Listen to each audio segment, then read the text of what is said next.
തമിഴ്നാട് മുഖ്യമന്ത്രി കസേരയിൽ സൂപ്പർ താരം ശ്രീ ജോസഫ് വിജയ് എന്ന ദളപതി വിജയ് എത്തിയപ്പോൾ തിരുവനന്തപുരം കരുമത്തേക്കും ആ സന്തോഷം നീണ്ടു.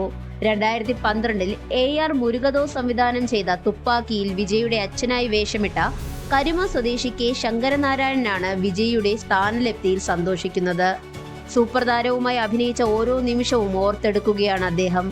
അഭിനയ രംഗത്ത് നിന്ന് മുഖ്യമന്ത്രി പദവിയിലെത്തിയ വിജയുടെ രാഷ്ട്രീയ വളർച്ച തന്നെ അത്ഭുതപ്പെടുത്തിയെന്ന് ശങ്കരനാരായണൻ പറയുന്നു.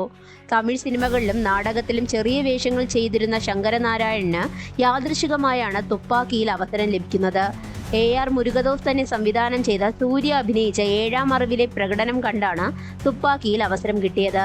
സിനിമയിൽ ഉടനീളം അഭിനയിക്കാൻ പറ്റിയില്ലെങ്കിലും വിജയ്ക്കൊപ്പം അഭിനയിച്ച നിമിഷങ്ങൾ മറക്കാനാകാത്ത അനുഭവങ്ങളായിരുന്നുവെന്ന് ശങ്കരനാരായണൻ പറയുന്നു. പട്ടാളക്കാരനായാണ് വിജയ് സിനിമയിൽ വേഷമിട്ടത്. വളരെ ശാന്തനായ നടനാണ് വിജയ്. താരപരിവേഷമില്ലാതെയാണ് സഹനടന്മാരോട് പോലും അദ്ദേഹം പെരുമാറുന്നത് എന്ന് ശങ്കരനാരായണൻ പറഞ്ഞു.